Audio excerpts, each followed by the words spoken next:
بعد الفراق بيحصل معاكي ايه وايه المراحل اللي انت بتمر بيها؟ تعالي معايا في الفيديو ده وانا هقولك الحاجات اللي هتحصل معاكي بعد ما بتنتهي من علاقة او بعد ما بيسيبك الشخص اللي انت بتحبيه او انت تسيبيه. تعالي معايا عشان تبقي فاهمة ايه المراحل ايه بالظبط وازاي تتعاملي معاها.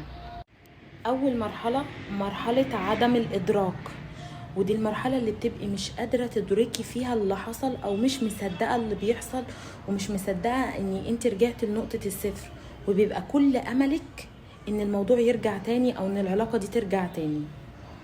المرحلة التانية مرحلة اليقين، ودي المرحلة اللي بتتأكدي فيها انت ازاي ارتبطتي بالشخص ده او ازاي كنت في علاقة زي دي. بتبدأي تفهمي ويبقى عندك يقين ان ده ما كانش الاختيار الصح بالنسبة لك. المرحلة الثالثة وهي مرحلة الإدمان، بيبقى في صراع ما بينك وما بين نفسك، شوية عايزة ترجعي وشوية عايزة تنفصلي، شوية مش هينفع تعيشي مع حد غيره وشوية مش هو ده اللي ينفع اتجوزه، شوية لا العيب فيا أنا وهو كان كويس، شوية تانية خالص لا ده هو كان وحش وأنا اللي كنت. مرحلة الإدمان ما بين انتي مش عارفة مين الكويس ومين الوحش، ترجعي أو ما ترجعيش بس عندك إدمان لسه بالعلاقة دي. مرحلة الانسحاب، ودي بتبدأ بمجرد ما تفهمي ان في مرحلة الانسحاب ما بتبقيش عايزة اي حاجة غير انك تقعدي لوحدك، ما تتكلميش مع حد، حزينة، بتشوفي الصور، بتشوفي الذكريات، بتشوفي كل حاجة بتفكرك بيه، بتروحي الاماكن اللي كنتي تروحي فيها معاه.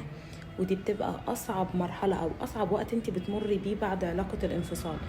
شعور الانسحاب في حد ذاته من حاجة كنت متعودة عليها طول الوقت، ده في حد ذاته هيخليكي تتجنني. المرحلة اللي بعدها اسمها عودة الروح، ودي بتبدأي فيها ترجعي لحياتك عادي وتتأقلمي مع الناس وتعملي علاقات وممكن ترتبطي بحد او حد يدخل حياتك وبتبدأي تنزلي شغلك، بتبدأي ترجعي للحياة بتاعتك الطبيعية جدا ولا كأني في حاجة حصلت. ودي المرحلة اللي بتبقى قبل الأخيرة اسمها عودة الروح.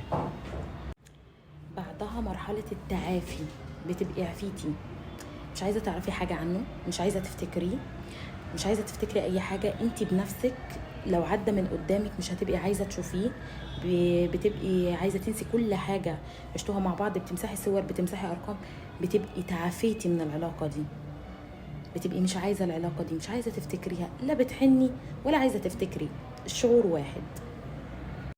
بتوصلي بعد كده للنهاية، تبدأي تعيشي حياتك صح، تختاري المرة اللي بعدها صح. كل اللي أقدر أقوله ما تسلميش شعورك بعد الفراق لنفسك، عيشي حياتك.